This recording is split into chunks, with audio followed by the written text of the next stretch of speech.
welcome to Seek TV, guys. Today we're chilling with my man Tamz11.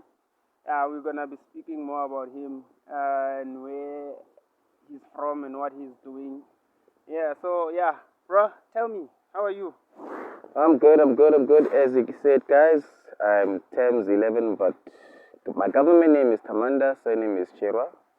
I go by Tamz_29 on the gram, for those who like to follow. And I'm good. It's a great day. Feelings are all over here and there, but overall, it's a great day. Yeah. So tell me, where are you from originally? My parents are originally from Malawi. I was born there, raised here practically my whole life. So I grew up in South Africa. 7 months that side and the rest of my life. Okay. How has it been for you to see both sides of SA and Malawi? Or really, since you were raised here, you don't know much about what's going on, or do you know what's going on? You know, I won't take any mental and be like, no, I know a lot. Yeah. It's just weird how life works. Staying in event, I've been more getting accustomed to my culture, wanting to know more about it. Having been there, the last time I was there was 10 years ago. Yeah. And when you look at things like humility, you know, simple things to be grateful for, you know, Akfani, it's not the same that side. When you say it's not the same on Akfani, guys, I grew up here, so I'm just trying to relate. But when you say it's not the same, you had a better advantage here, you know. It's like us growing up thinking, hey, America is the land of dreams. Yeah. For them, it's like, yo, getting a Joburg. Bro, when you get to Jones, Joni, you've made it. You know what I mean? Like Joburg is the city of gold, so that's why everybody wants to go there. They want to melt gold. So that's the thing. The cultures are different. Yeah. That plays on that social things, you know, exposure and so forth.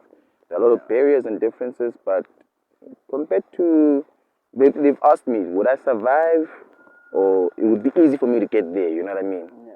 And then it's like, but I grew up here, so most of the stuff that I'm used to here, like if there's no lights, guys, there's no lights. Yeah. You know, they're okay with it. It's fine, no lights. You know, it's not something that stresses them. Here, if there's no lights, I mean, you will throw a tantrum. Your day can be upset because there's no lights. You couldn't charge your phone and so forth. So certain aspects of life, through those things, you get to appreciate. You understand? Yeah. So tell me, how did you get into personal training? Well, guys, training in general, what made you start gymming and start picking up weights and working on your body? Okay, generally, I predominantly comes from a family where one sister, 4 boys. So it's nice to have a motorbiker. So yeah, I grew up with a family where there was one girl and the rest were guys, and we're predominantly active. So when I say active, we all ran. We started doing track athletics, so we all ran. My passion for sports then just picked up from there, and I understood what it took. So understanding that, personal training became a factor where it's me dedicating my body, understanding each person is actually their own personal trainer, by the way, somehow. But then it sort of playing all those sports, soccer, hockey, getting provincial and all those things, I had to always find a way to recover or get better at it. Do you understand? Yeah. So through training myself or focusing on myself, on my personal self, it got me into that habit. 6 years ago, from 2012, yes, 10 years ago, 10 years now. So 6 years, I went on a diet where I was just strict on it. I was eating like how the elite athletes were eating, and I was getting the results. So I used to write down. Okay, but now what motivates you? Because now you see when you exercise or when you start going that route that you want to become healthy, it's not an easy journey. Along the way, you might get lazy. Some days you would not want to go to the gym, for example, and just don't want to do it. So what keeps you motivated? What keeps you going back and doing it? I know I wanna do this every day. To be honest, it's my life. You know, I look at everything. I do it like my life depends on it. Yeah. That's how I've approached a lot of things. Do it like your life depends on it. So I still get irritated by the word tired. I mean, if you haven't done anything, you haven't ran, exercised, or done anything, but you're tired. Yeah. Tired from what? From sleeping. You understand? The people already hustling. We all got our hustles. They're already hustling. You know, some have a cramp, some have to go through conditions. So what keeps me motivated is that at the end of the day, I'm alive. One. Yeah. Two, I don't want to get old and be like, yo, be told by a doctor, hey, dude, you have to go running now because you've gained this disease or that not. I want to live my life to the fullest. Yeah. And a healthy body equals a healthy mind, healthy body, wealthy you. Now, what makes me love it is I sacrificed a lot to get to want to even study personal training, you know, to go that route. And it was a sacrifice that I learned through training as well. When I was tired, I would run, you know. And the discipline just became something that's normal because I've told you, like, I put it as if my life depends on it. Yeah. You know, every day I have to be active. I know my life depends on it. You understand?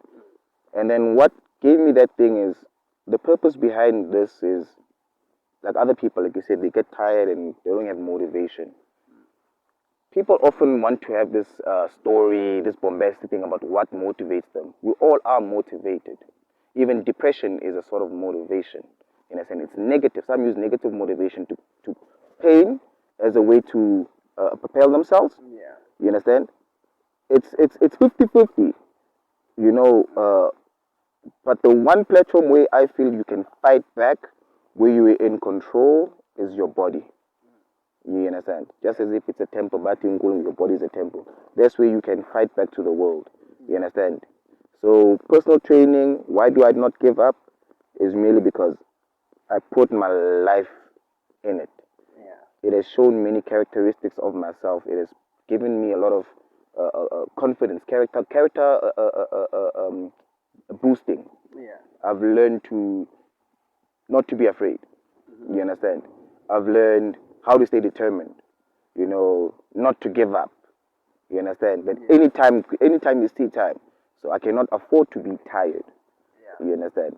So that's basically around it. So now, tell me, right now you're not in a relationship, right? Mm-hmm. So, in your previous relationship, Yes. do you feel that your relationship was toxic or it wasn't? Or what made you guys feel like this was the end? You guys were breaking up and you ended a long-term relationship because it was a long-term relationship. Yeah, I was 7 years, by the way. So here's the thing. We're all unique. Yeah. And such the case, each person's uniqueness has each own temperament, yin and yang. So when often people don't understand each other, they will clash. Yeah. You understand? Also, you feel like you guys didn't understand each other, so that's why. It's not. When it comes to feeling, I feel. See, that's why I haven't used the word feel at all during this whole process. No, since you're explaining, Yeah. if people don't understand each other, they clash. Mm-hmm. So I'm asking, were you guys clashing? Were you not guys understanding each other? It That's is. what I'm It asking. is a matter of not understanding. I realize that we as people, if you really, it's just about effort. You know, Yeah. we in a place where it's a give and take, Yeah. and often we don't give selflessly. You understand? Yeah. We give thinking that there's a reward. You know. Yeah. So in a relationship, it's like that. So if for instance, your man doesn't do this and that for you, then he is not living up to the standard. And if your woman doesn't do this and that for you, or doesn't give you, you know, the cookie at night, whatever, hey, things are tough, whatever. You know, it's a lot of things. I feel like, okay, now I've used the word feel. It is a process of growing. We all are growing through time. We just never give ourselves the time to grow. in a relationship, you're never allowed to have an off button. Your off button leads to consequences. Maybe you don't want to talk to anybody, and then in a relationship, like, why aren't you talking to me? So it was no, but in that case, you explain to your partner, okay, I'm going through this phase. I don't wanna have a lot of conversation right now. I just need that space. You see, people. You're not being removing yourself from the relationship. You're still in a relationship, but you choose to just focus on what you are focusing on and be quiet at that specific time that you need it. It's a burden when society makes. That's why people say Njolo now is a routine. When you make it a routine. When I say when you make it a routine, it's a sense of this. If you're used to talking to me, and then for 1 week, like the whole world is on my shoulders, I'm atlas. Yeah. You understand? And I'm also going through the emotions, It's not like I'm new to them. It's a new situation. I'm also going through them. So you must understand I'm also dealing with these emotions as you there. Now, the issue is because we are generally selfish people, you understand? Yeah. It's like, oh, you're going through your things. I can't deal with you. You might not maybe give it the same attention. There's a lot of fundamentals that fall under a place. You say relationship communication makes a relationship, but it's how you communicate. It's your love language. So now, maybe your communication could be astound, and your partner's is not the same. You understand? Yeah. And that still puts a barrier because you say you love that person. You understand? Yeah. So now, when you want to take a break, it has to happen at a negative. Hence, I'm saying with her, it's a case of you have to grow.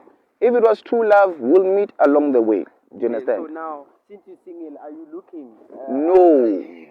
I can see with my eyes, but I'm not looking. The reason I'm not looking, ladies and gentlemen. But then, if girls see this interview and they feel like, hey, this personal trainer is hot, I want some of that. I'm professional. I'm professional. I'm here to do a job. I agree with them. Some of them are not your customers or whatever. Yes. Yeah, maybe somebody just DMs you for, hey, no, I saw the interview there and I saw your muscles or whatever. I will get a heart attack, my guy. My heart will race because I feel like through this whole 1 year journey of being single and finding myself, the sort of topics that I want to speak about and the sort of, I'm not looking, so I went to the place of not looking, but the sort of topics I want to speak about, I'm not getting, you understand? Yeah. So for me, it's more of, if you tap into me here, you understand, and I see God through you, maybe we can have a conversation. Yeah. But if I see that we're still trapped by vanity or we're still stuck in the social bubble, chances are I will still remain single. And I told you on the side that I've got a 15-year thing where if I'm single for the 15 years, it's okay. All I need is a baby mama. That's the only terms and conditions that can apply is a baby mama. Yeah, Pella, even then, when you want a baby mama, you still have to look for her, go through your DMs, reply to one of the DMs, then get her, becomes a baby mama. That is fine, but it won't be a relationship. Okay, you're co-parenting, but don't be a relationship where... Oh, so you don't want a relationship. That's what you say. You just want to have... partner. You don't want to have a relationship. But not I don't want to be clingy or stuck. Yes, because if I want to go for 6 months, to South America and travel the Andes with my buddies, I want to be able to and not feel like my phone has to be particularly on, or I didn't address this person, or this and this. I want to still be me, because remember, it's two individuals trying to make one thing work. You're no way going to think the same. Even after 35 years of being together, you'll not think the same. You might have an idea of this person's temperament or uniqueness, but you don't know what they're going to say. Yeah. You understand? You're used to them saying that word, but they might not say it today. Yeah. You understand? So, with how things are, we expect relationships to be predictable. Yeah. Okay, romance must be this. This is the predictability of romance. Guys, there's things like, imagine this, if you go for 6 months traveling and being able to make a change, how much story do you have to tell your partner after those 6 months? A lot. Got a lot, you understand? Yeah, plus it gives you guys that thing that you are away from each Absence makes the heart grow fonder. Yeah, and then when you see each other, that love is going to be even more beautiful. Now when they say, what if they're cheating? You see the social things, you made cheating acceptable, Mjola. And the way that I've seen things, it does not entice me to want to jump into a relationship where I must worry. Because I didn't wake up worrying this morning about, if someone's gonna cheat on me or whether they said good morning to me or not. I woke up with a prayer. I woke up good saying, hey, this is how I'm gonna fight the devil. I know the corners of my anger. I know how tech that can be. I know what to avoid. This is how I'm gonna approach it. It's safe. It's a safe bubble. I'm in my bubble. And if I'm gonna include you in my bubble, you have to understand the boundaries of that. You understand? That this is how my bubble works. You understand? You can be yourself, make yourself at home. You know, you can create your own bubble in my bubble. You understand? But now it is not your bubble. So don't burst my bubble through that. Okay, so I'm gonna go a little bit deeper now. I'm gonna ask you a question related to careers and everything. So now you left work, right? Yes. So how was the jump for you? What made you decide that now you wanna leave work? We'll get to the part of what are you doing and what. But for that part, the mere fact that you left work, what is it that made you leave work? And do you feel like the education system is good enough for young people right now to succeed and live a life that... Soft life. Yeah, soft life. Let's try to put it that way. You know, it's been a year so far since I've resigned. It's the second time that I've resigned from a job. You know, so it was my second go at it. You know when they say, if I only knew now what I know now, what I could have done back then. So basically it's like me taking the jump, if I'd known, because I knew that there was a reason why. And the reason why was simply because when you know your worth and you figured out your worth, your dreams even, where you can feel it in your bone that you deserve a Bugatti. Why are you dreaming about it if you don't deserve it? You understand? Why are those things coming to play? Or you deserve a 10 million rand home, or you deserve to be able to travel the world, anywhere in the world, anytime, anywhere. So something in my soul, in my core, kept on reminding me that. And from all the successful people that I've known about, you know a few of them, they had to make a sacrifice. Yeah. You understand? And I realized that, hey, firstly, I'm 2 paychecks away from being okay in that one particular month. I don't get paid every day. I get paid once a month. I must be Superman to solve every problem, but shit happens every day. So it's like, that's a conundrum. How am I going to figure that out? They say start your own business. Okay. Now when they tell you about starting your own business, they say you must run your own business, you must do a business plan. Where am I going to get the time? Because like this guy has got the time now to be riding his motorbike and making a noise like this, you see. Where am I going to get the time to do this if I'm stuck waking up in the morning, going to clock in, and then having to deal with the same unnecessary drama? You understand? For instance, having to deal with racism, having to deal with xenophobia. Well, in that case, when you wake up and go clock in, you're working for someone else again. Yeah. You're making Who does not even know you? Who does not even know you? Why can't you create your own jobs and then, be like that? Because as we all know, Guti Bras, the government is also not helping us with anything, right? So we are taking we're bearing the brunt. Yes, we're taking our own resources, our whatever that we have, and trying to make something out of it. How many small businesses are there and that are not being supported and that are doing big things out there? There's a lot.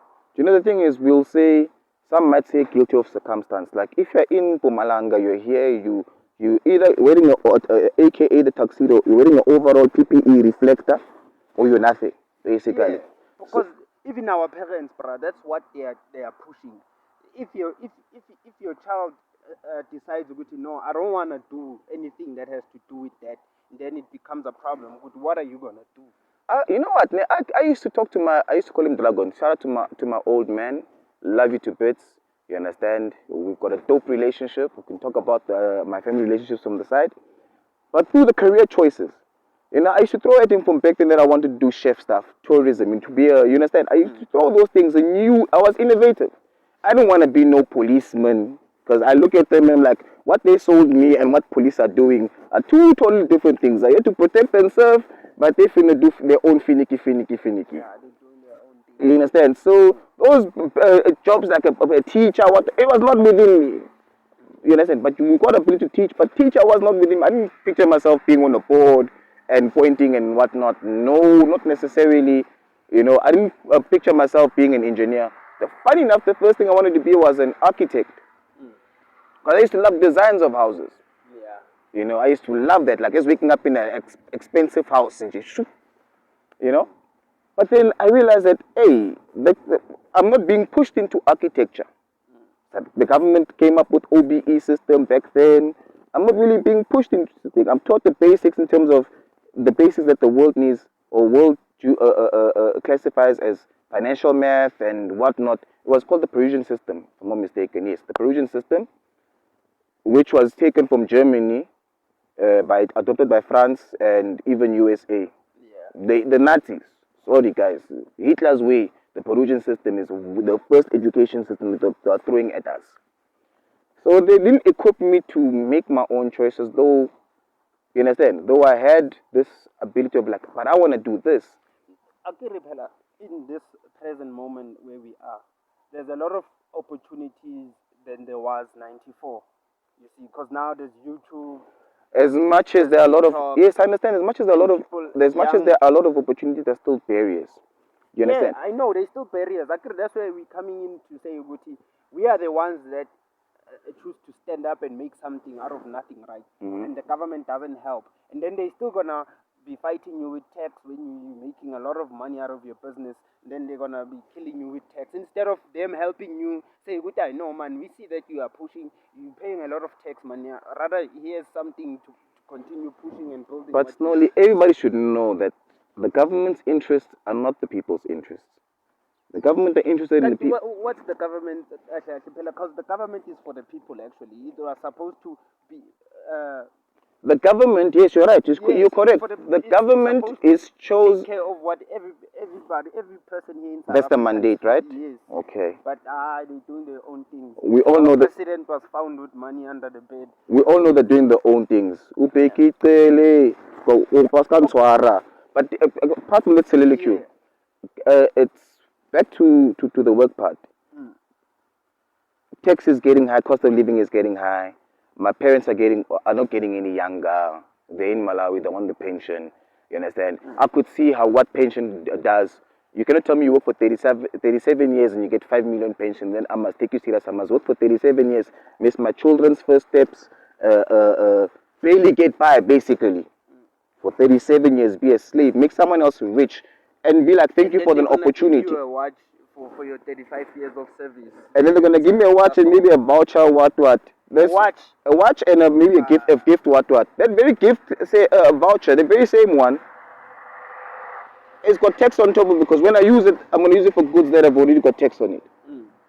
You understand? Yeah. So I'm basically giving back to these people for nothing.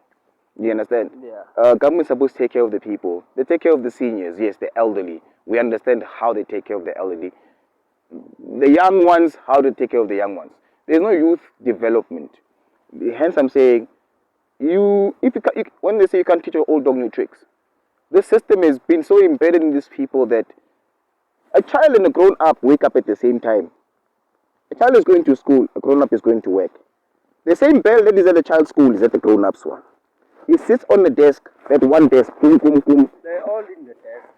Programmed to say, you're going to do this at this time, you're going to eat at this time. Like it's jail, like you were in a mental institution already. Controlling your whole life. You understand? Yeah. Okay, but anyway, so how was the jump for you? Because it was scary. It was scary. You find people, because even when I did the jump, you find people that will say, no, you can't jump now, you still need this, you can't go run a business without seeing that it works first. How am I going to, for those ones who are saying that, how am I going to see it works if I don't dedicate myself to the time to see if it works? Yes, to do it. Who's going to do it Common for sense. you? Who's going to do it for you? Because if someone else is working, when are they going to do it? You understand? No, if you are working or I'm working, who's going to do it? You want to start a business. Who will want to go work for you while you are working also? Nobody's going to want to do that for you. It's going to think, it's crazy, this one. You understand? You see? So you have to, like you said, the jump. Okay, but besides being crazy, some people might not see your vision. That's the other problem. They might not see what you see in whatever business that you see. I realize something in life. Those who are open-minded enough will see it. If you're not open-minded enough, I'm not bothered. They can still be open-minded. Because remember, look, like even like millionaires would tell you, Guti, give you everything, the strategy of how he became a millionaire. But you still don't make But how many people are gonna replicate that and become a millionaire? Then let me go back to my point. If you're open-minded enough, do you understand? If you have there's characters that you must build, that you develop. Yeah. When I say build, develop a tough skin. You understand? There's characters that you develop in life. If you are not at a spot to be willing, you understand? People sometimes people are prisoners of their own things because they choose to. You have the key to your freedom, but you choose to be like, I'd rather stay in this thing because freedom will be too overwhelming. I'm used to being treated like shit. I'm used to being this. This is all I know. I mean, for 35 years, if that's all you know, if I give you the freedom not to do anything, you'll get stuck not knowing what to do. You'll want to go back to work. Yeah, that's why even on a leave, on 1 month... Some people might even die of it. Because it's not normal, bro. You see. So now, that's the thing. So for me, the jump was interesting because they did warn me. I tried it at the beginning. I was like, now I'm vying, guys. Because the situation at work was already messed up. You understand? They were just negative, and I didn't see a place for growth. I was like, you know what, I'm going to go. You know, it was a toll on me through my relationships on the outside and everything. Like, no, listen, I just need to clear my name, you know, and then once all said and done, I'll leave in good terms. So I left at my spot in good terms, having prayed about it, meditated about it, and researched about it. Yeah. And then when I went, the jump was interesting because of what I jumped to. Yeah. But what did you jump to? Before we get to that, remember you asked me. I was going to mention this part of what I jumped to. You guys will figure it out. It's coming now. But what I learned is, you know, at that time, because there are a lot of people who are maybe not working or not earning the same. Yeah. So come barely every fortnight or second week, I'm busy. I'm living the time of my life. Popping bottles, drinking, Mr. Five, my bottle. You know, we were drinking and doing whatever, just chilling, you know. We didn't really have, we were restricted. We were indoors, but we were just free, basically. Yeah. And then Monday, the routine would come back, you'd be depressed, you know.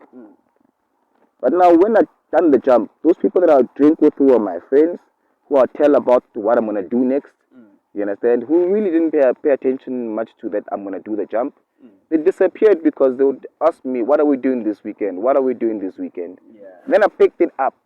You understand that? Oh, okay. They were just here for... Yeah, what was they? Like, hey, money, which we'll just show you, show people. Yeah. So it's like, oh, okay, I'm going through this. People that I thought had my back, now no more have my back. You understand where I'm going with this thing? Then you're like, oh, I had your back. What's going on? I wasn't angry. That's the difference now. The first time when I attended, I was angry when I resigned. This time I wasn't angry. Because like, I'm accountable for everything that I need to do. And the person I told, my best friend knows.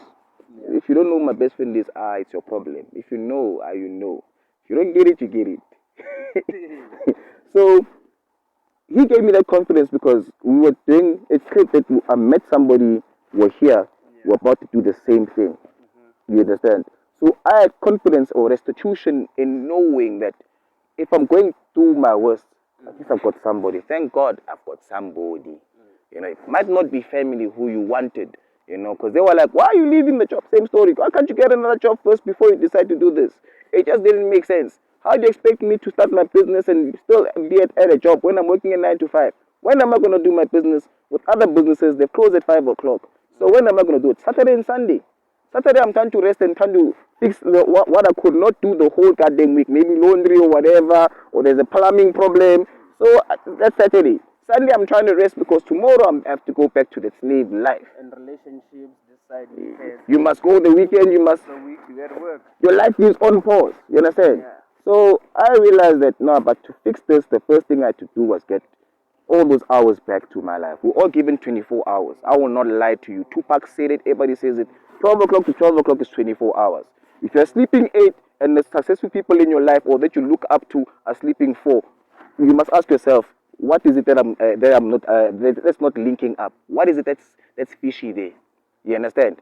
Yeah, so now tell me, so you took the jump from work to this side of Forex. So why did you take that jump and how has the journey been for you?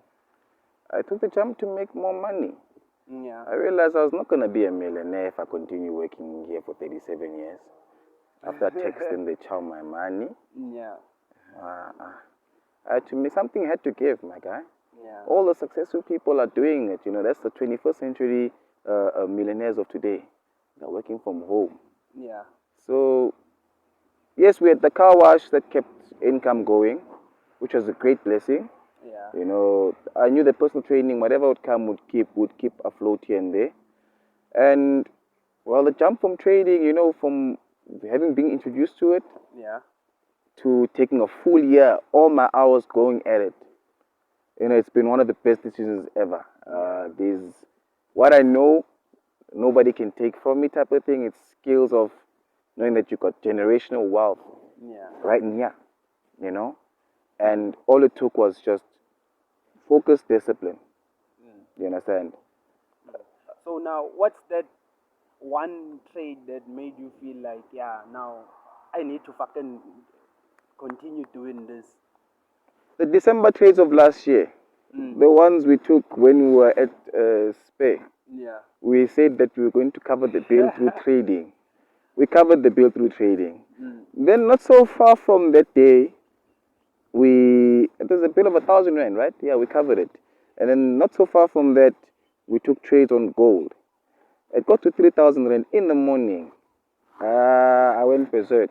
I was like, nah, you know, this just kept motivated me no matter what, you understand? And through the times we were perfecting everything, you know, because once you got that nice feeling, you want to keep it now. You don't want to lose it again. You understand? So, and that's why I feel like many other traders would also get it wrong. Once you start seeing the money, you blow it because you don't see the bigger game. Yeah. So we had to fine-tune or master the method that we've been using.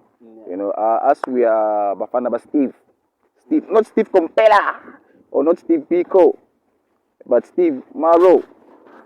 Just so you know, with those seats. So once we perfected that, I mean, we went through everything. That's the one thing that I learned through this whole 1 year of. So Steve is like the BTMM, right? Yes. For people that don't know. Steve is like the guru, the pioneer, basically, of the beat the market maker method. Yeah. And then, you know, people will tell you about, guys, I'm using support and resistance. Hey, I'm using stochastics. Hey, I'm using oscillators. Hey, we've tried that. We've done it all. For you to understand this world, you have to really put the sacrifice. What do you think about signals? Like people that give out signals, like you find like a Telegram group, you pay 300 to join the group, and then they give you signals. What do you feel about you pay to join the group, right? Yeah. You know how it's like the robot. You go into destination, and the robot's in yellow. Yeah. Right? I'm telling you, it's a yellow. But you're like, I'm in a bit of a rush for these things. I'm gonna go fast when it gets to yellow. I'm not gonna stop. When it hits red, you still go through. You're lucky you don't no car bumps you, right? You're on the other side of the journey. You get there slightly quicker than the other people, right? So basically, the signals it's like that. They work like the robots, you know. If you understand the market, right, and I'm giving you a signal, you have the ability to question whether my signal is right or wrong. Yeah. Do you understand? Yes. I'm not gonna continue paying for a product I don't know.